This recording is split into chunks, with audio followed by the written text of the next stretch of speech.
I think this whole reframe is really, it's not just about labeling and whatnot. It's about this idea of, like, a challenge is often something we interpret as an issue which has kind of come to us from a third party. It might not have been something we've caused ourselves. And for me, that is the blame game.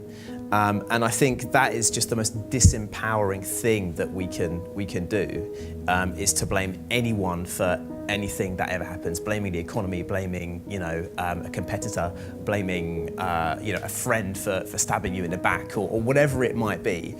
If we can get to a place where actually, no matter what the circumstances that we find ourselves in, we've created that, then actually you regain your power. And that means when I win, I'm responsible. When I fail, I'm responsible.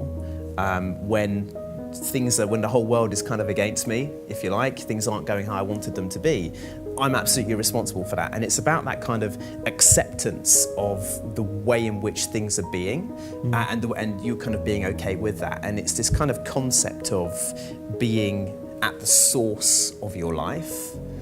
Like, what do you mean by that? Expand on that. Like, everything in my life, in your life, is something that we have created ourselves.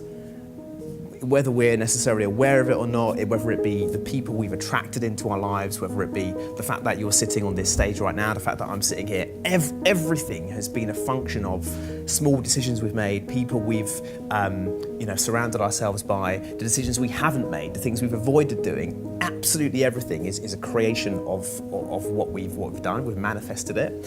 And when we really get present to that and appreciate that, it's the most empowering thing. When I first started looking at this idea of, when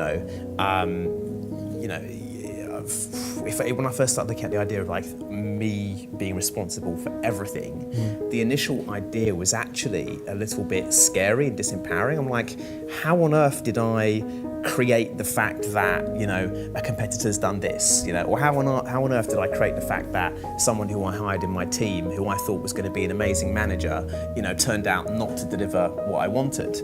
But rather than looking for reasons to explain why it's my responsibility, if I move to a place of it is my responsibility and look from there, I can start to see, like, I hired people in my executive team a few years ago who I didn't know at the time, but they were yes people.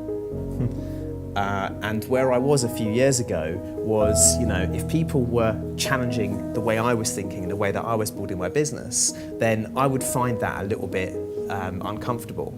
And so as a result, that manifests itself as, I might be interviewing various people for the role and the vibe's not right with this chap, but for this other chap, I feel like they're the right kind of fit. But that was just energetically, I didn't feel as perhaps threatened or something like that. And that was very, very present for me in a few of the hires that I made over the past years. And so in that way, I manifest the fact that I had an ineffective executive team around me.